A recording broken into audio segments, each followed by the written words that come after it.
Welcome to preparation with ABC. Preparation with এবিসিতে তোমাদের স্বাগত জানাই। আমি অর্ধেন্দু। যেমনটা দেখতে পাচ্ছ, আপার প্রাইমারি টেটের অলরেডি আমরা ক্লাস শুরু করেছি। আমরা সিডিপিতে এখন ক্লাসগুলো নিচ্ছি। এছাড়াও যারা সায়েন্স থেকে টেট দেবে তাদের জন্য ম্যাথ এবং সায়েন্সের ক্লাস পরবর্তীতে আমরা আমাদের চ্যানেলে আমাদের যে upper primary TET related course, সেই কোর্সের ভেতরে ইনক্লুড হবে। খুব তাড়াতাড়ির ভেতরে সেই সব ক্লাসগুলো তোমরা দেখতে পাবে। তো বর্তমানে আমরা যে ক্লাসটা করছি সেটা হচ্ছে সিডিপি 4 নাম্বার ক্লাস আমাদের, যেখানে আমরা কোহলবার্গের নৈতিক বিকাশ তত্ত্ব সম্পর্কে আলোচনা করছি। তুমি যদি চ্যানেলে নতুন হও, এখনও চ্যানেলটাকে সাবস্ক্রাইব না করে আছো, তাহলে অবশ্যই চ্যানেলটাকে সাবস্ক্রাইব করবে এবং নিয়মিতভাবে আমাদের ক্লাসগুলো দেখতে থাকবে। প্রথমেই একটা গল্প বলবো। গল্পটা হচ্ছে যে হেঞ্জ নামের এক ব্যক্তি, যার স্ত্রী ক্যান্সারে আক্রান্ত এবং মৃত্যুর পথে, স্থানীয় এক ডাক্তারের একটা বিশেষ ওষুধ আবিষ্কার করেছেন। তার কাছে গেছে হেঞ্জ। সেই ওষুধেই একমাত্র তার স্ত্রীকে বাঁচাতে পারে। ওষুধটা তৈরি করতে খরচ হয়েছে $200, কিন্তু ডাক্তার সেটার দাম রেখেছেন $2000, অর্থাৎ প্রায় 10 গুণ দাম রেখেছেন। হেঞ্জ সবার কাছ থেকে হাত পেতে $1000 জোগাড় করলো। আবার ডাক্তারকেও রিকোয়েস্ট করলো ওষুধের দাম কমানোর জন্য, কিন্তু ডাক্তার তার দাম কমাতে রাজি নয়। সে বলছে যে যেহেতু ওষুধটা তিনি আবিষ্কার করেছেন, তাহলে তিনি অবশ্যই তার এটার উপর মুনাফা নেবেন। তাহলে নিরুপায় হয়ে হেঞ্জ রাতের বেলা ওই ওষুধ যে জায়গায় রয়েছে সেখান থেকে সেটা চুরি করলেন। এই গল্পটা এখানে রিলেটেড কেন না, এটাকে বলা হচ্ছে কোহলবার্গের হেঞ্জ দ্বিধা বা হেঞ্জ ডেলমিয়া, যেটা মনোবিজ্ঞানী লরেন্স কোহলবার্গ বর্ণনা করেছেন। তো সেখানে চুরি করা, এই যে তোমাদেরকে যে গল্পটা শোনালাম, এই গল্পের ভেতরে অনেক রকমভাবে এটাকে কিন্তু ব্যাখ্যা করা যেতে পারে। চুরি করা ভুল, কারণ পুলিশ তাকে ধরবে। তাহলে চুরি করা ঠিক, মানে চুরি করে এটাকে নিয়ে আসাটা তার ভুল হয়েছে। অথবা তুমি বলতে পারো চুরি করাটা ঠিক, কারণ তার স্ত্রীকে বাঁচাতে পারলে সে কিন্তু খুশি হবে। অন্যদিকে তুমি ভাবতে পারো চুরি করা অন্যায়, কারণ আইন সবার জন্য সমান। অথবা একজন আদর্শ স্বামী হিসাবে যদি তুমি হেঞ্জকে দেখো, তাহলে স্ত্রীকে বাঁচানোই তার ধর্ম, সেটাও ঠিক হতে পারে। আবার এই সমস্ত কিছুর ঊর্ধ্বে তুমি যদি উঠে যাও, তাহলে মানুষের জীবনের মূল্য সম্পত্তির অধিকারের চেয়ে অনেক বেশি। তাই চুরি করা এখানে নৈতিকভাবে সঠিক। এই যে এতগুলো দ্বিধা আমাদের মনে আসছে, এগুলোকে নিয়েই কিন্তু এই আমাদের কোহলবার্গের নৈতিক বিকাশ তত্ত্ব। তো নৈতিক বিকাশের তত্ত্বের জনক হচ্ছেন লরেন্স কোহলবার্গ, আমেরিকান মনোবৈজ্ঞানিক, যার এই যে তত্ত্বটা, এই তত্ত্বটা তৈরি হয়েছে কিন্তু জাঁ পিয়াজের যে প্রজ্ঞামূলক বিকাশ তত্ত্ব, সেটাকে ভর করেই কিন্তু এটা তত্ত্বটা তৈরি করা হয়েছে। মানুষ বয়স বাড়ার সাথে সাথে তার ন্যায় অন্যায় বিচারের যে মানে পয়েন্ট অফ ভিউ, দৃষ্টিকোণ, সেটা কিভাবে পরিবর্তিত হয়, কিভাবে সে ভাবতে থাকে, সেই বিষয়টাকেই কিন্তু এখানে লরেন্স কোহলবার্গ তার নৈতিক বিকাশের তত্ত্বে বলতে বা বোঝাতে চেয়েছেন। তিনি শিশুদের সামনে বিভিন্ন নৈতিক দ্বন্দ্ব বা দ্বিধা তুলে ধরেছেন। এর মধ্যে সবথেকে বিখ্যাত হলো হেঞ্জের ডেলিমা। তো এই যে হেঞ্জের ডেলিমা, এটাই আমি তোমাদেরকে আজকের ইন্ট্রোতে বললাম। তো এবার আমরা লরেন্স কোহেলবার্গের নৈতিক বিকাশের তত্ত্বের সমস্ত কিছু আলোচনা করব ইন ডিটেলস। ক্লাসটা কিন্তু অবশ্যই মন দিয়ে দেখবে, পাশাপাশি এর সাথে রিলেটেড তোমাদের পরীক্ষার জন্য যে ধরনের কোশ্চেন আসতে পারে সেরকম 25টা কোশ্চেন এখানে দেওয়া আছে, সেগুলো কিন্তু অবশ্যই তোমরা মন দিয়ে দেখবে এবং বুঝবে এর যে আলোচনাটা। আর আগেই বললাম যে তোমাদের এই যে ক্লাসগুলোর পিডিএফ, সেটা দেখো এখানে দেওয়া রয়েছে, এই যে এখানে দেওয়া রয়েছে। এই পিডিএফগুলোর জন্য এই টেলিগ্রাম গ্রুপে আমাদের জয়েন করে যাবে, অবশ্যই এর থেকে তোমরা উপকৃত হবে। দেখো নেক্সট আমরা কি দেখব, কোহলবার্গের এই যে মানে নৈতিক বিকাশের তত্ত্ব, সেটা কিন্তু নির্ভর করছে 3টা পর্যায় এবং প্রতিটা পর্যায়ে দুটো করে স্তর আছে, মোট 6টা স্তর আছে। তাহলে এই 6টা স্তরে, তাহলে এখানে প্রথমে হচ্ছে লেভেল 1, প্রাক প্রথাগত পর্যায়, প্রি কনভেনশনাল লেভেল। এটার বয়সগুলো কিন্তু খুব ইম্পর্ট্যান্ট তোমাদের ক্ষেত্রে। সেটা হচ্ছে 4 বছর থেকে 10 বছর বয়স পর্যন্ত প্রাক প্রথাগত পর্যায়। এখানে নৈতিকতা সম্পূর্ণ বাহ্যিক বিষয়, শাস্তি বা পুরস্কার দ্বারা নিয়ন্ত্রিত হয়। এখানে ভালো মন্দের বিচার করা হয় কেবল নিজের লাভ ক্ষতি, শাস্তি বা পুরস্কারের উপর ভিত্তি করে। ঠিক আছে, এই পর্যায়ে শিশুদের নিজস্ব বোধ থেকে আসে না, বরং বড়দের চাপিয়ে দেওয়া নিয়ম বা বাইরের পরিস্থিতির ওপর এরা কিন্তু নির্ভর করে। এটা পুরোপুরি বাহ্যিক বিষয় দ্বারা নিয়ন্ত্রিত হয়। মানে শিশু নিয়ম মানে কেবল শাস্তি এড়ানোর জন্য। এই পর্যায়ের প্রথম যে স্টেজটা, সেটাকে বলা হচ্ছে শাস্তি ও বাধ্যতা। মানে শিশু বাধ্য কেন হয় না, শিশু তার শাস্তিকে এড়াতে চায়, সে এড়ানোর জন্য। যেমন আমি চুরি করব না কেন, না কারণ পুলিশ আমাকে ধরবে। এই বিষয়টাকে মাথায় রেখে কিন্তু মানে শাস্তি এড়ানোর জন্যই বাধ্য হওয়া, এটা হচ্ছে স্টেজ 1-এর বৈশিষ্ট্য, যেটা লেভেল 1-এর আন্ডারে স্টেজ 1টা। এরপরে হচ্ছে স্টেজ 2-তে ব্যক্তিকেন্দ্রিকতা ও বিনিময়। তাহলে এই জায়গাতে শিশু নিজের স্বার্থ বা প্রয়োজনের দিকে বেশি নজর দেয়। ঠিক আছে, কারণ এখানে যেমন একটা উদাহরণ দেওয়া আছে, দেখো তুমি আমার পেন দিলে আমি তোমাকে আমার টিফিনটা দেব। তার মানে কি, এই যে দেওয়া নেওয়া, নিজের লাভ, কার্যসিদ্ধি, নিজের ভালো বোঝা, এই বিষয়টা কিন্তু এর সাথে জড়িত, যেটা 4 থেকে 10 বছরের বাচ্চাদের ভেতরে দেখা যায়। এবং এখানে এই ব্যক্তিকেন্দ্রিকতা ও বিনিময়টা কিন্তু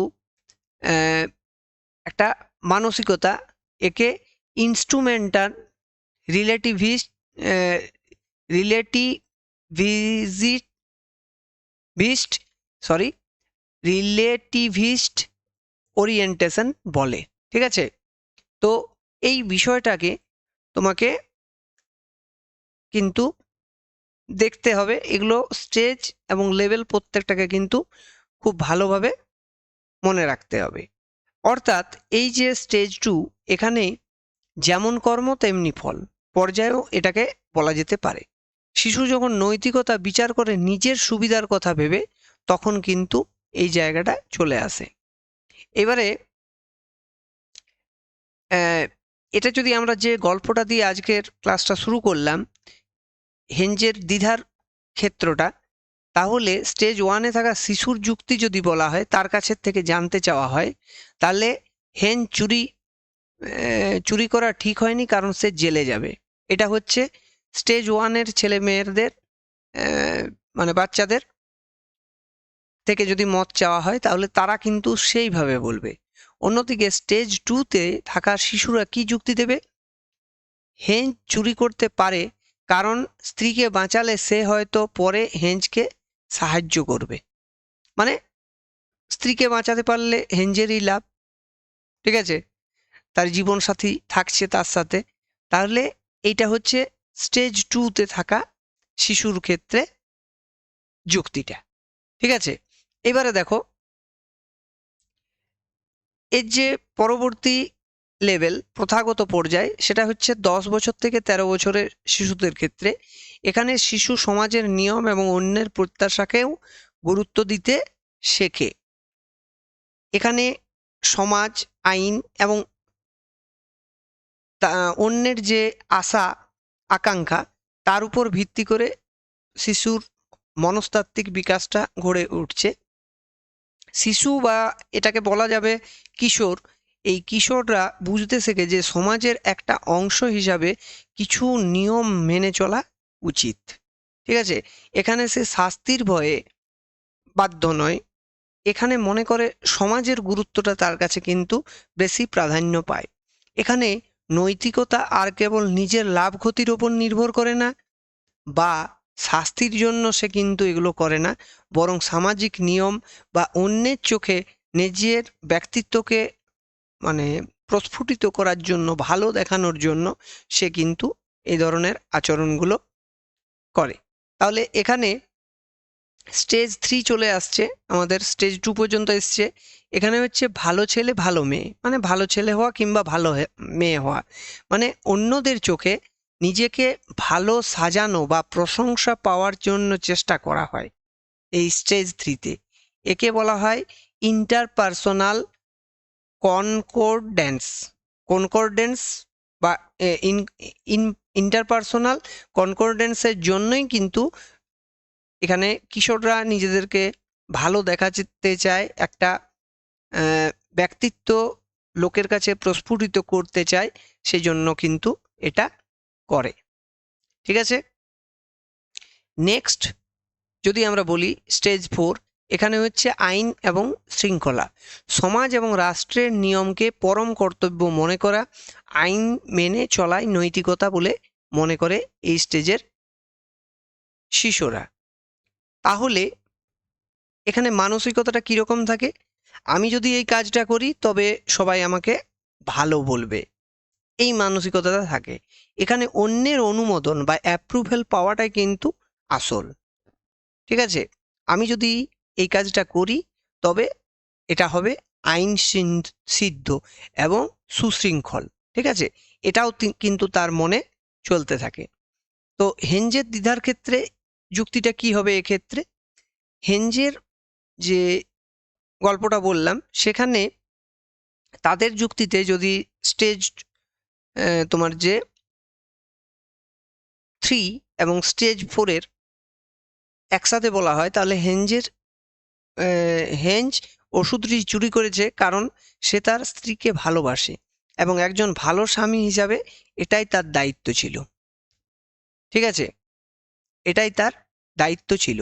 কিন্তু এটা গেল শুধুমাত্র আমাদের স্টেজ 3-র ক্ষেত্রে বলতে গেলে। এবারে স্টেজ 4-এর যদি আমরা বলি তাহলে তাদের যুক্তিতে এটা কিন্তু দ্বন্দ্বের সৃষ্টি করে যে হেঞ্জ এখানে আসলে ওষুধটা চুরি করে যে দেশের আইন বা শৃঙ্খলাকে নিজের হাতে তুলে নিয়েছে, এটা কিন্তু সে অন্যায় করেছে। সে চাইলে এটার বিরুদ্ধে কোর্ট যেতে পারতো, আদালতের সাহায্য নিতে পারতো। সুতরাং এটা সে অন্যায় করেছে, সেইভাবেও কিন্তু এই বয়সের শিশুরা দেখতে পারে। এটা বিভিন্নভাবে দেখা হয়ে থাকতে পারে। যদি সমাজ এবং রাষ্ট্রের নিয়মকে প্রাধান্য দেয় শিশু কোনো ক্ষেত্রে, তাহলে সে মনে করবে যে এটা কিন্তু অন্যায় করা হয়েছে। এবারে চলে এসো লেভেল 3-তে। কিন্তু আমরা এখানে লেভেল 3-তে যেটা দেখতে পাবো সেটা হচ্ছে 13 বছরের উপরে। তাহলে প্রথমটা হলো 4 থেকে 10, তারপর 10 থেকে 13, তারপর হচ্ছে 13 বছরের ওপরে। এখানে নৈতিকতা নিজস্ব বিবেক এবং উন্নত মূল্যবোধ দ্বারা পরিচালিত হয়। এখানে কিন্তু শাস্তি বা ভয় বা ধরে নাও প্রশংসা কোনোটাই কিন্তু এখানে ঠিকঠাক কাজ করে না। এখানে সব কিছুর ঊর্ধ্বে নিজস্ব বিবেক বুদ্ধি এবং উন্নত মূল্যবোধ দ্বারা এটা কিন্তু পরিচালিত হয়। সাধারণত প্রাপ্তবয়স্করা বা 13 বছর বয়সের ওপরে সবাই এই স্তরে কিন্তু পৌঁছাতে পারে না, সবার কিন্তু এই মানসিকতা থাকে না। এই পর্যায়ে ব্যক্তি বুঝতে শেখে যে আইন বা সামাজিক নিয়ম মানুষের মঙ্গলের জন্য তৈরি, কিন্তু মানুষের জীবনের মূল্য বা মৌলিক অধিকার আইনের চেয়েও বড় হতে পারে।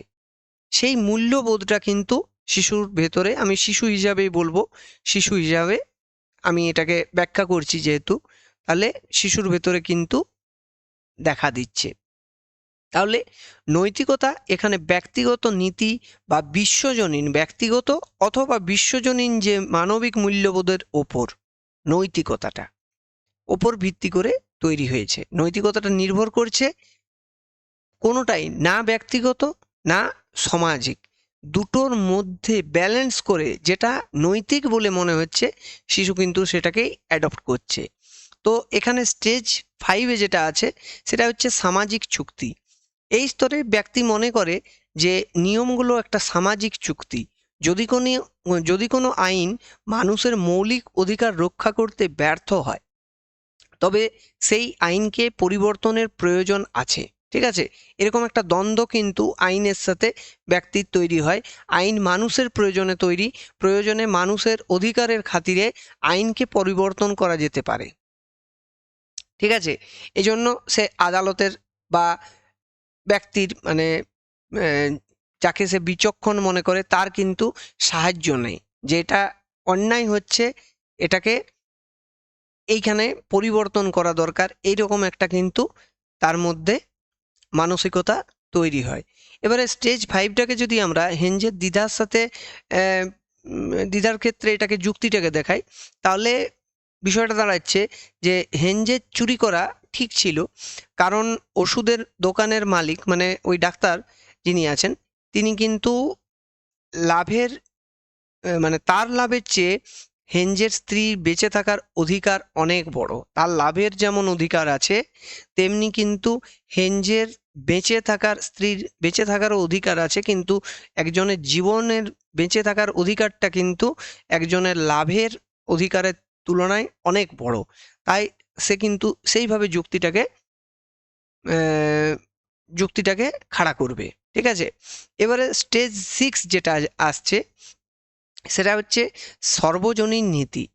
এটি হচ্ছে নৈতিকতার একেবারে সর্বোচ্চ স্তর। এখানে ব্যক্তি নিজের বিবেকের, ঠিক আছে, কনসায়েন্সের উপরে আর কি দ্বারা পরিচালিত হচ্ছে এবং সে এমন কিছু নৈতিক নীতি অনুসরণ করছে যা সারা বিশ্বের সমস্ত মানুষের কাছে গ্রহণযোগ্য এবং প্রযোজ্য। যেমন জীবন রক্ষা, ন্যায় বিচার, সমতা, এগুলো কিন্তু সর্বজন স্বীকৃত।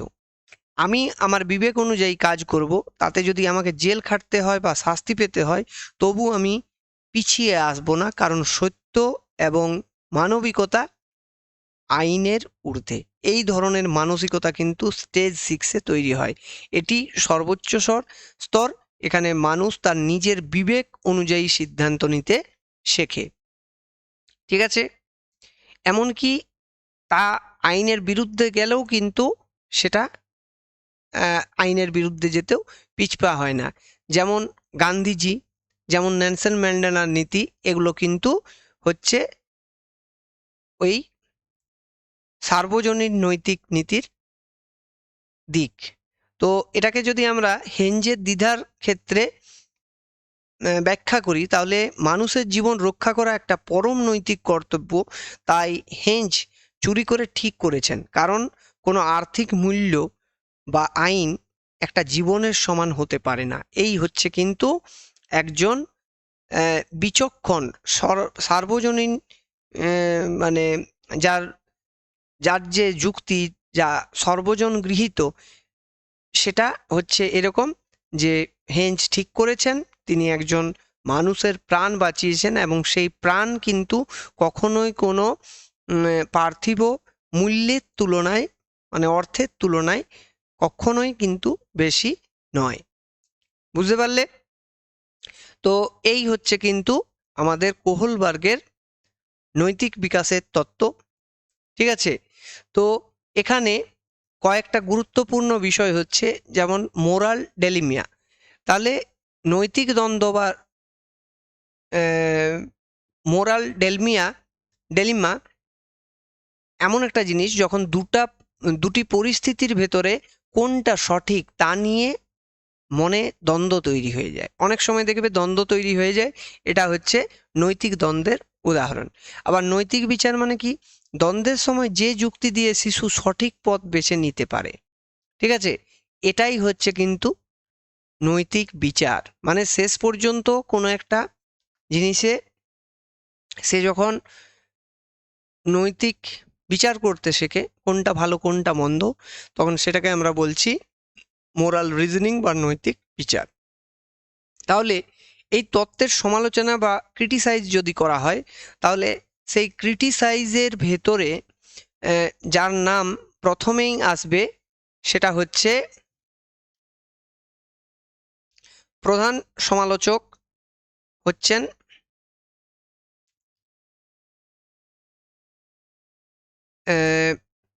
ক্যারল গিলিগান। ঠিক আছে? কোহলবার্গ তত্ত্বের প্রধান সমালোচক হচ্ছেন তিনি, এবং তার বক্তব্য যে কোহলবার্গের গবেষণা যেটা রয়েছে সেটা সীমাবদ্ধতা আছে কিছু। তো এমন একটা বিষয় তিনি তুলে ধরেছেন ক্যারল গিলিগান, যেখানে তিনি বলছেন যে পুরোটাই কিন্তু এই কোহলবার্গ পুরুষদের উপর ভিত্তি করে তৈরি করেছেন।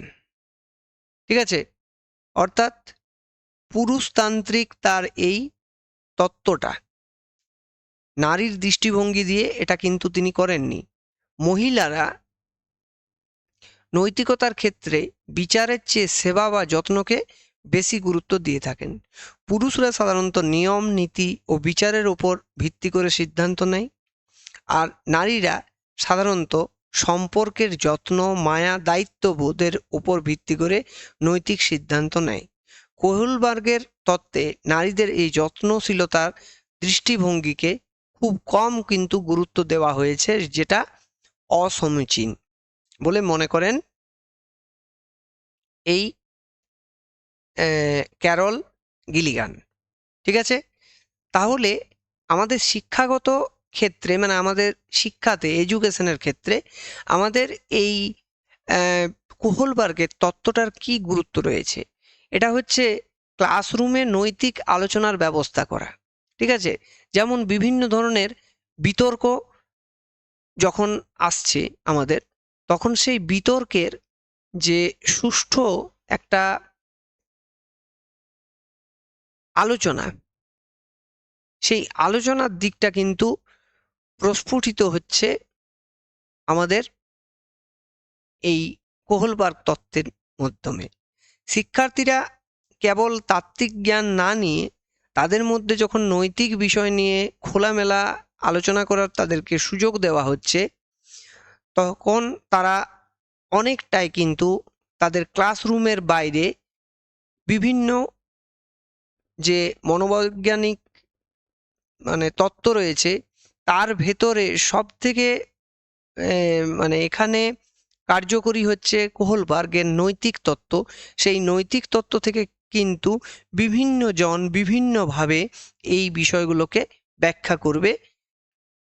এটা সহানুভূতিশীল হতে পারে, আইন শৃঙ্খলা হতে পারে, মানবিকতা হতে পারে, সামাজিক রীতিনীতি হতে পারে, যে কোনো একটা দিক বিশ্লেষণ করে বা সমস্ত দিক বিশ্লেষণ করে এক একজন ব্যক্তি এক এক ধরনের যুক্তি খাড়া করতে পারবেন। এবারে গণতান্ত্রিক পরিবেশ তৈরি করা যাতে ছাত্ররা নিজস্ব মতামত দিতে পারে ক্লাসরুমে এমন একটা পরিবেশ তৈরি করা যেখানে প্রত্যেক ছাত্র নির্ভয়ে তার নিজস্ব মতামত দিতে পারে। যখন শিক্ষার্থীরা মনে করে যে তাদের কথা শোনা হচ্ছে, তাদের কথাকে গুরুত্ব দেওয়া হচ্ছে, তখন তাদের ভেতরে দায়িত্ববোধ, যত্নশীলতা, এইসব বিষয়গুলো, এই ধরনের মনোভাবগুলোকে কিন্তু অ্যাকচুয়ালি প্রতিপালন করা বা পরিচর্যা করা হয়ে থাকে। এবারে হচ্ছে শিশুদের ন্যায় অন্যায়ের কারণ বুঝতে সাহায্য করা। কোন কাজ ঠিক আর কোন কাজ বেঠিক তা যান্ত্রিকভাবে কিন্তু শেখানো সম্ভব নয়। তো এই ভালো মন্দটা বোঝানোর জন্য সবথেকে যেটা সুইটেবল পরিস্থিতি, সেটা হচ্ছে ক্লাসরুমের ভেতরে ধরে নাও একটা একটা এমন সিচুয়েশন হয়েছে যে কোনো একটা বাচ্চা, সে হয়তো কথাতে বলার ভেতরে কোনো আড়ষ্টতা আছে এবং সেই আড়ষ্টতার কারণে অন্য শিশুরা সেটা নিয়ে হাসাহাসি করে। এবার এই বিষয়টা যদি শিক্ষক সবার সামনে তুলে ধরেন, মানে তাদের কোনো প্রবলেমকে মানে সেটাকে বলে যে তোরা যে হাসছিস বা তোমরা যে হাসছো, তো তোমাদের ক্ষেত্রে এর যে এই প্রবলেমটা, তোমাদের ক্ষেত্রেও কিন্তু কোনো না কোনো প্রবলেম রয়েছে এবং সেটা কি তোমরা ঠিক করছো, এই যে একটা দ্বন্দ্ব শিক্ষক সেখানে তাদের কথার ভেতরে ওই ছেলেদের বা মেয়েদের ভেতরে তৈরি করে দিতে পারছেন, তখন কিন্তু শিশুরা, ওই সব ছাত্রছাত্রীরা বুঝতে পারছে যে তাদের এই ধরনের আচরণটা ঠিক না বেঠিক। তো এই তত্ত্বটা শিক্ষকদের শেখায় যে নৈতিকতা মানে কেবল নিয়ম মানা নয়, বরং অন্যের প্রতি সহানুভূতিশীল হওয়া এবং সম্পর্কের গুরুত্ব বোঝা। এবং শুধু এটা শিক্ষকদের নয়, এটা কিন্তু শিক্ষক এবং ছাত্র এবং ছাত্রছাত্রী সবার ভেতরে কিন্তু, মানে ক্লাসরুমের বাইরেও যেটা আমাদের ট্রেডিশনাল শিক্ষার জগৎ, সেই জায়গার বাইরেও একজনের সাথে কিভাবে আচরণ করতে হবে, কোনটা নৈতিক কোনটা অনৈতিক, সেই বিষয়ে ধারণা তৈরি করতে পারে কিন্তু এই কোহলবার্গের তত্ত্ব। সেটাই কিন্তু কোহলবার্গ এখানে বিশ্লেষণ করেছেন।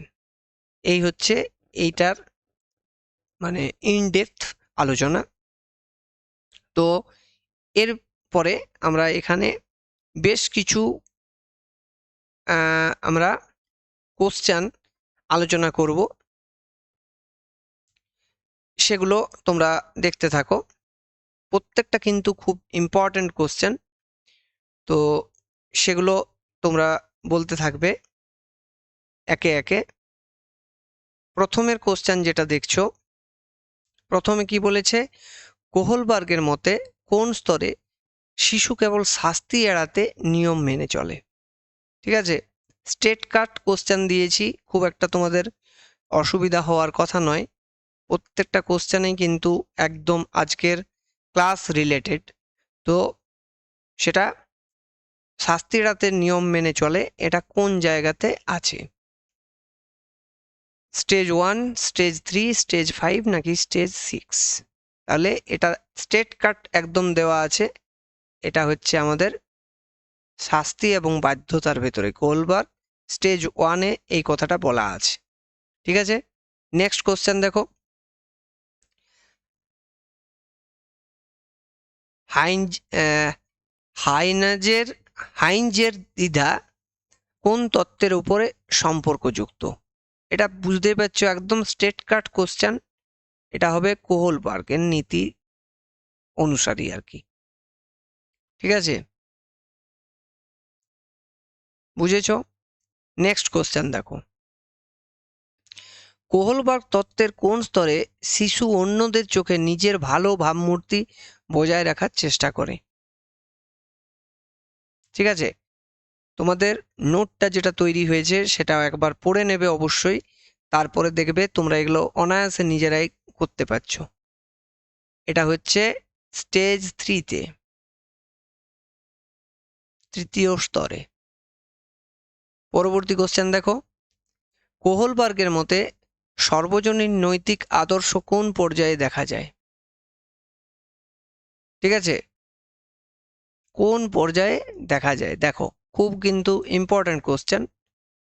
পোস্ট, এখানে স্টেজগুলোকে, লেভেলগুলোকে তোমাকে জানতে হবে।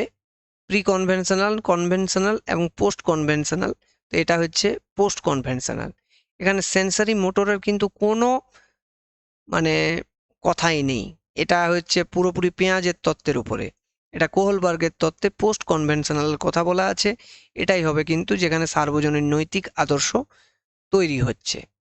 তাহলে এই হচ্ছে সঠিক উত্তর। চলে এসো পরের কোশ্চেনে। আইন ও শৃঙ্খলা ভিত্তিক বিচার কোন স্তরের বৈশিষ্ট্য? এগুলোকে কিন্তু তোমাকে পুরো লেভেল এবং স্টেজগুলোকে পুরো মনে রাখতে হবে। আমি মোটামুটিভাবে খুব সুন্দরভাবে সাজিয়ে দিয়েছি, তো তোমরা সেখান থেকে দেখে নিলেই কিন্তু এগুলো করতে পারবে।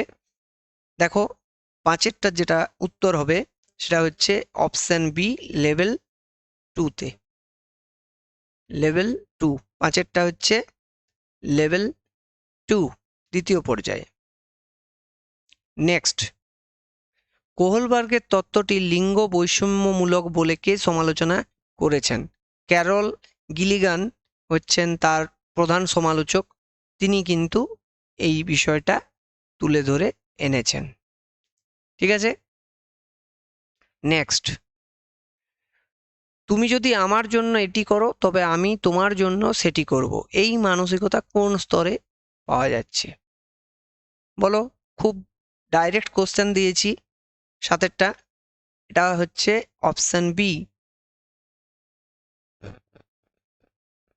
রিলেটিভিস্ট ওরিয়েন্টেশন আর ইনস্ট্রুমেন্টাল, মানে ব্যক্তিকেন্দ্রিকতা ও বিনিময়। এই হচ্ছে এই প্রশ্নের সঠিক উত্তর। 7এরটা বি। চলে যাও 8-এ। কোহলবার্গ তার নৈতিক বিকাশ তত্ত্বে কটি পর্যায়ের কথা বলেছেন? দেখো, 3টি পর্যায় এবং প্রতিটিতে 2টি করে স্তর, মানে 6টি স্তরের কথা বলেছেন। কটা স্তর বলেছেন সেটা যদি বলে তাহলে লিখবে 6টা, যদি বলে পর্যায়ের কথা তাহলে কিন্তু হবে 3টে। ঠিক আছে, এটা কিন্তু খুব কনফিউজিং। স্তর এবং তোমার পর্যায় দুটোর কিন্তু বাংলা এবং ইংলিশ এই দুটোই জানতে হবে। পর্যায় মানে হচ্ছে লেভেল, আর স্টেজ মানে হচ্ছে স্তর। স্টেজ মানে হচ্ছে স্তর, এটা মানে হচ্ছে স্তর। এই ভাষাটাকে কিন্তু মনে রাখবে। পরবর্তী কোশ্চেন দেখো, উত্তর প্রথাগত নৈতিকতা কোন বয়স থেকে শুরু হয়? ঠিক আছে, 9, বলো, 13 বছর বয়স এবং তার উপর থেকে শুরু হয়। উত্তর প্রথাগত, পোস্ট কনভেনশনাল মোরালিটি তৈরি হচ্ছে এই বয়স থেকে। চলে আসছি পরের কোশ্চেনে, 10 নম্বর কোশ্চেন। কোন স্তরে একজন ব্যক্তি বিশ্বাস করেন যে মানুষের অধিকারের খাতিরে আইন পরিবর্তন করা যেতে পারে? আইন শৃঙ্খলা পরিবর্তন করা যেতে পারে। এটা হচ্ছে স্টেজ 5-এ। এটা কোন লেভেলে আছে বলো তো? এটা কিন্তু জানতে মানে প্রশ্ন থাকতেই পারে। সেটা হচ্ছে স্টেজ 5, লেভেল 3। ঠিক আছে, লেভেল 3 আমি লিখে দিই, লেভেল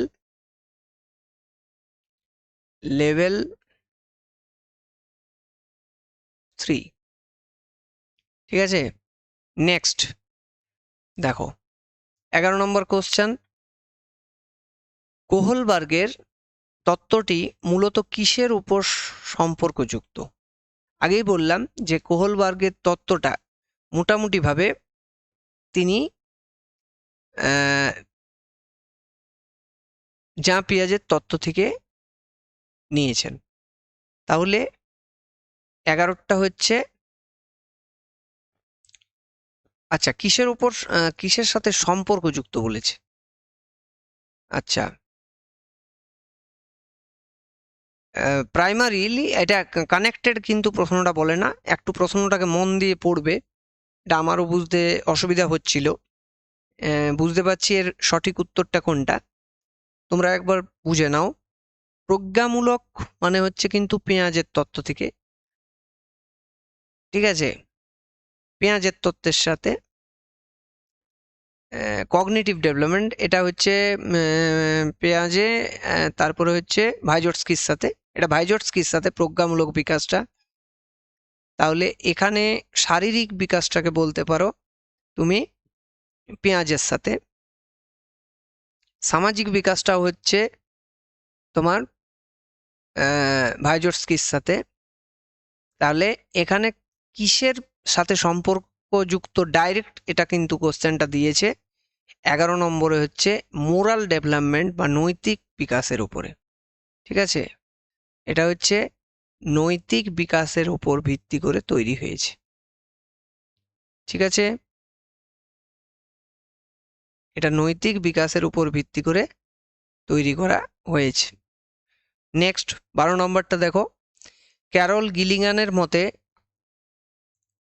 কোহলবার্গের তত্ত্ব কোন নীতিবোধকে অবহেলা করেছে, ঠিক আছে?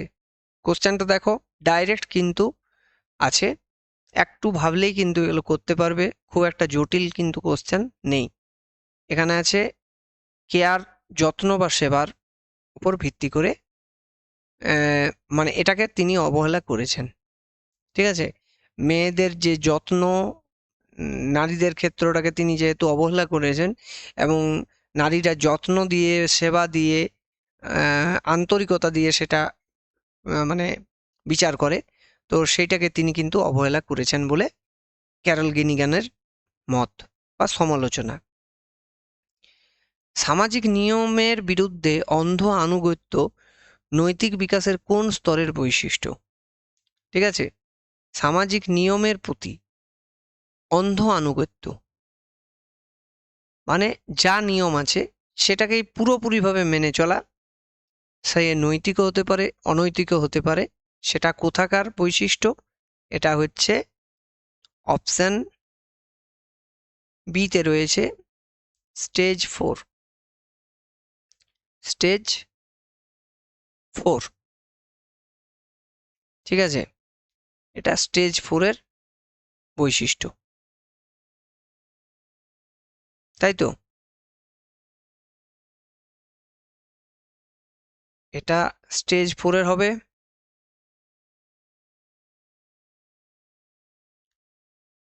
দেখো, এটা আমি একটু আলোচনা করে দিই। এখানে প্রথমে যেটা স্টেজটা, প্রথম স্তরটা, এই জায়গাতে কি করে না, শাস্তি এড়ানোর জন্য, শাস্তি এড়ানোর জন্য, তাই তো? ষষ্ঠ স্তরটা কি করে? স্টেজ যেটা আমাদের ষষ্ঠ স্তর আছে সেটা কি করে? বিবেক ও সার্বজনীন, সার্বজনীন বা সর্বজনীন, জনীন, সর্বজনীন, সার্বজনীন, এটা হবে না, সর্বজনীন হবে, তাই তো? মানে সবার জন্য।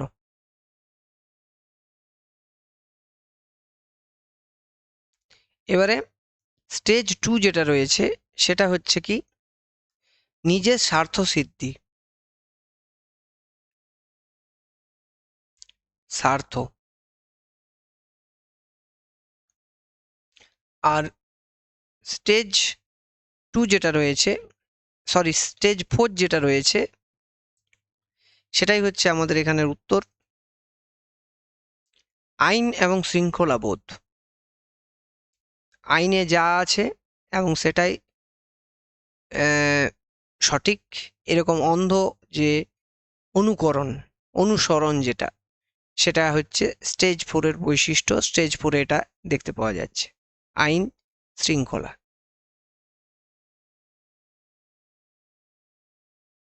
ঠিক আছে? চলে যাচ্ছি পরের কোশ্চেনে।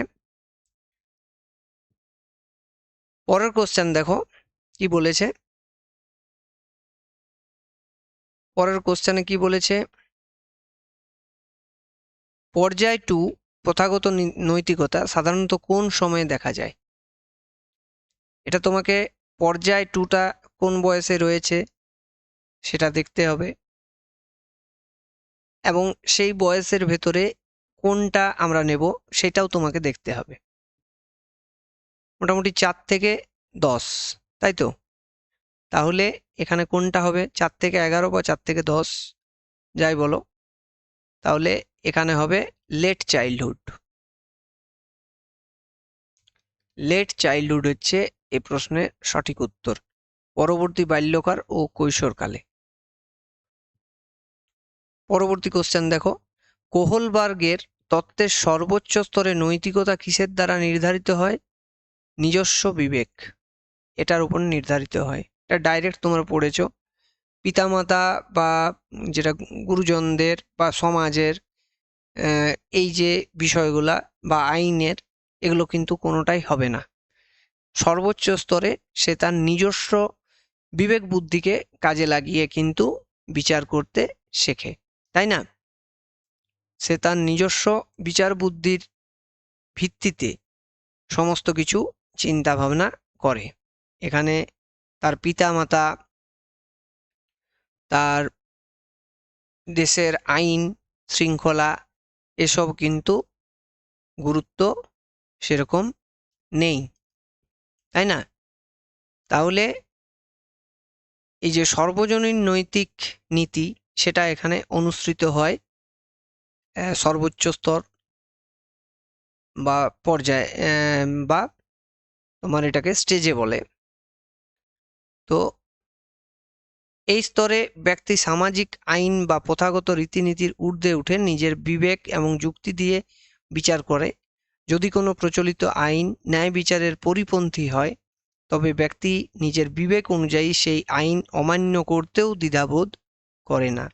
তাই কোহলবার্গের তত্ত্বের সর্বোচ্চ স্তরে নৈতিকতা কোনো বাইরের শক্তি যেমন পিতামাতা, সমাজ, এসবের উপর তো নির্ভর করেই না, বরং আইনের ওপরও নির্ভর করে না, পুরোপুরিভাবে নিজস্ব বিবেক বুদ্ধির দ্বারা নিয়ন্ত্রিত হয়। চলে আসছি পরের কোশ্চেনে, নৈতিক বিচারের ধারণাটা কে দিয়েছেন? স্টেট কাট কোশ্চেন দিয়েছে দেখো, ঠিক আছে? আমি প্রত্যেকটা কোশ্চেনে একটু সময় দিচ্ছি যাতে তোমরা নিজেরা ভাবতে পারো। আমরা যেটা নিয়ে পড়ছি সেটাই কোহলবার্গ, ঠিক আছে? এবারে যখন অনেকগুলো কোশ্চেনের মাঝে তুমি এটাকে দেখবে, এখানে হয়তো মনে হচ্ছে যে এগুলো তো সবগুলোই ইজি ইজি কোশ্চেন আছে, প্রত্যেকটা ইজি কোশ্চেন, আমি সবগুলোই পারবো। কিন্তু যখন অনেক কোশ্চেনের মধ্যে তুমি যদি না পড়ে থাকো, তোমার যদি নোটসটা ক্লিয়ার না থাকে, তোমার বিষয়বস্তুগুলো যদি ক্লিয়ার না থাকে, তাহলে দেখবে কিন্তু তোমার এগুলো জটিল বলে মনে হবে, ঠিক আছে? তো সেই জন্যই কিন্তু তোমরা মানে খুব তাড়াতাড়ি রিপিট দেবে, এবং ছোট ছোট ক্লাস তোমরা এগুলো অনায়াসে দেখতে পারবে। জাস্ট দেখলেই কিন্তু তোমাদের মোটামুটিভাবে সিডিপি রেডি হয়ে যাবে। আমি ইন ডিটেলস প্রত্যেকটা জিনিসকে পড়াচ্ছি। আচ্ছা, কোহলবার্গের তত্ত্বের দ্বিতীয় স্তরটি দ্বিতীয় স্তরটিকে কি বলা হয়? ঠিক আছে, দেখো দ্বিতীয় স্তরটাকে কি বলা হয়? স্টেজ 2, স্টেজ 2 যেটা আছে সেটাকে কি বলা হয়? একটু মনে করে দেখো, অনায়াসে পারবে। যেমন কর্ম তেমনি ফল, তাই না? এইটা হচ্ছে এই স্টেজের বক্তব্য, ঠিক আছে? চলে যাচ্ছি পরের কোশ্চেনে। নিয়ম মেনে চলা আইন সামাজিক শৃঙ্খলা বজায় রাখা কোন স্তরের অন্তর্ভুক্ত? নিয়ম মেনে চলবে, সামাজিক শৃঙ্খলা বজায় রাখবে, এটা কোন স্তরের বৈশিষ্ট্য? 18 নম্বর কোশ্চেনের সঠিক উত্তর হচ্ছে স্টেজ 4, ডি, অপশন ডি। চলে আসছি তারপরের কোশ্চেনে 19 নম্বরে, নৈতিক বিকাশ স্টাডি করার জন্য কোহলবার্গ কি ব্যবহার করেছিলেন? Interview and dilemmas, laboratory experiment, natural observation, questionnaires, ঠিক আছে? তাহলে এখানে সঠিক উত্তর কোনটা হবে তুমি বুঝতেই পারছো, ইন্টারভিউ অ্যান্ড ডেলিমাস দ্বন্দ্ব ব্যবহার করেছিলেন। ঠিক আছে, মানে ইন্টারাকশন, ক্লাসে ইন্টারাকশনের মাধ্যমে এগুলো কিন্তু সহজেই বোঝা যায়।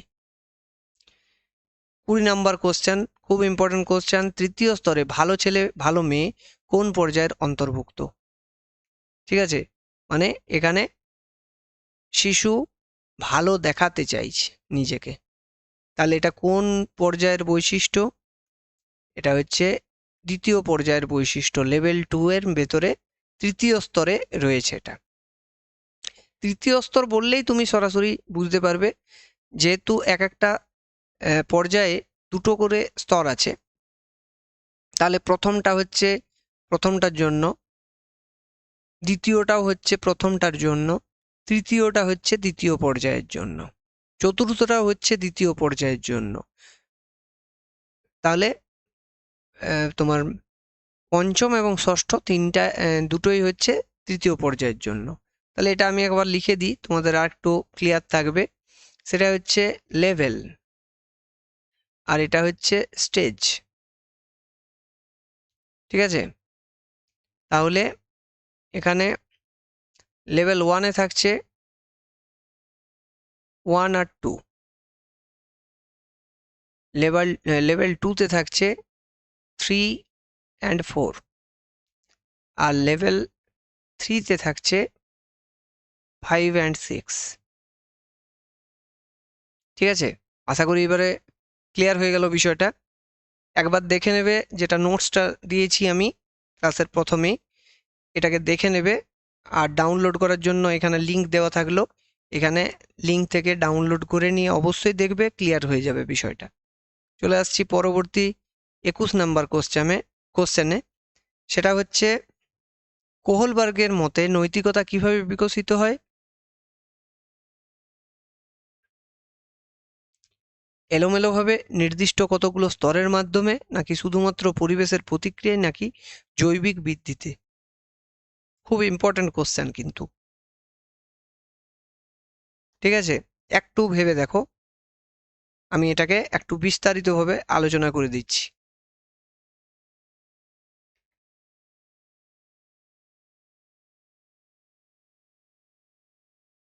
এই প্রশ্নের সঠিক উত্তর যেটা হবে সেটা হচ্ছে নির্দিষ্ট কতগুলো স্তরের মাধ্যমে, তাই না? তো এখানে যেটা আমাদের প্রশ্ন আসছে যে এটা এরকম কেন, তাই না? এটা এরকম বিষয়টা কেন হচ্ছে? আমাদের জৈবিক যেটা বৃদ্ধিতে এটা মনে হতে পারে, কিন্তু কেন এই উত্তরটাই সঠিক অপশন বিতে যেটা নিলাম, কেননা মনোবিজ্ঞানী লরেন্স কোহলবার্গ বিশ্বাস করতেন যে মানুষের নৈতিকতা কোনো হঠাৎ ঘটনা, মানে হঠাৎ ঘটা কিন্তু কোনো ঘটনা নয়, এটা কতকগুলো সুনির্দিষ্ট পর্যায়ের মধ্য দিয়ে ধীরে ধীরে অনেক সময় নিয়ে বিকশিত হয়। এই তত্ত্বের প্রধান বৈশিষ্ট্যগুলো হলো নৈতিক বিকাশ 3টি পর্যায় এবং 6টা স্তরের মধ্য দিয়ে এগিয়ে যায়। এই স্তরগুলো একটা সুনির্দিষ্ট ক্রমে আসে। তিনি মনে করেন যে এই স্তরগুলো পৃথিবীর সব শিশুর ক্ষেত্রে একইভাবে ঘটে, মানে প্রত্যেকের ক্ষেত্রে কিন্তু 6টা স্তর থাকে।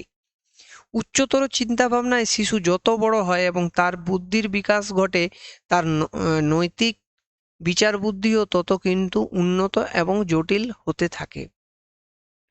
তাহলে এখানে আমরা অপশন এ, সি এবং অপশন ডি কে নিলাম না কেন? ঠিক আছে, কারণ দেখো অপশন এতে যেটা দেওয়া রয়েছে সেটা হচ্ছে এলোমেলোভাবে। নৈতিক বিকাশ কিন্তু এলোমেলো প্রক্রিয়া নয়, এটি একটা সুশৃঙ্খল এবং কাঠামোগত প্রক্রিয়া। তাহলে এইটা এই কারণে আমাদের হচ্ছে না, তাই তো? এটা আমাদের এই কারণে নেওয়া যাচ্ছে না। নেক্সট দেখো অপশন সিতে যেটা রয়েছে শুধুমাত্র পরিবেশের সাথে প্রতিক্রিয়া।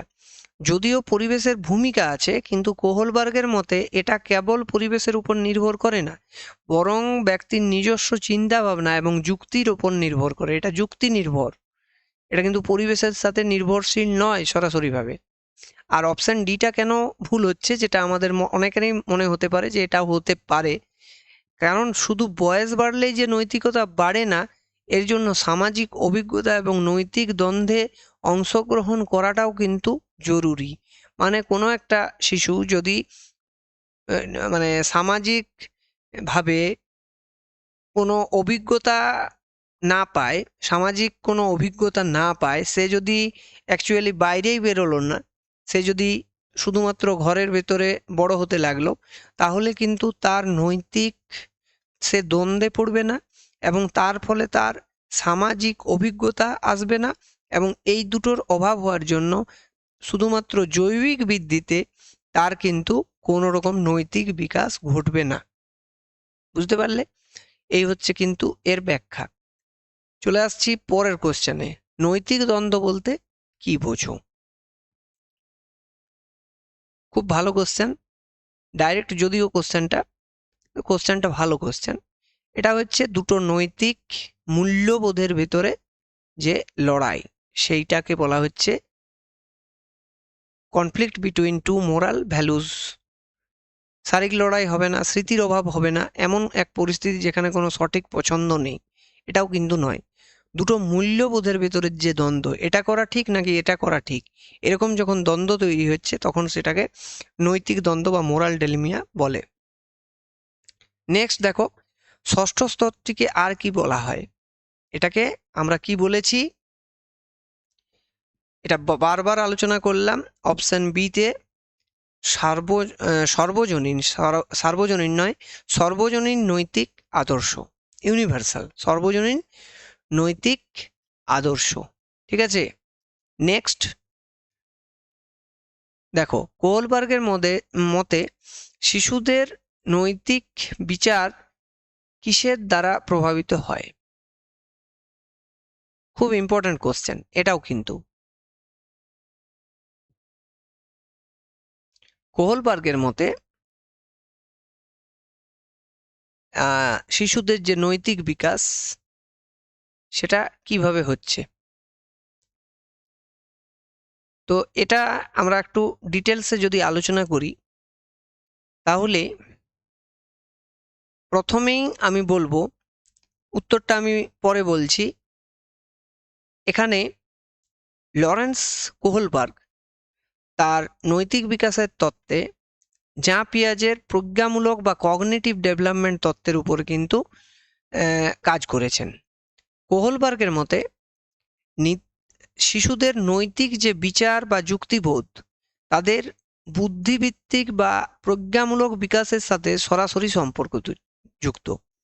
যেমন শিশু যখন বড় হয় তখন তাদের চিন্তা ভাবনার ক্ষমতাও কিন্তু বৃদ্ধি পায়, তাদের নৈতিকতার মানদণ্ডও তত উন্নত হতে থাকে।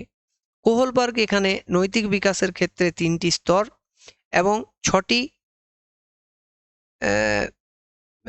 উল্টোটা বললাম, 3টি পর্যায় এবং 6টি স্তরের কথা বলেছেন, যা শিশুর চিন্তার পরিপক্কতার উপর নির্ভর করে।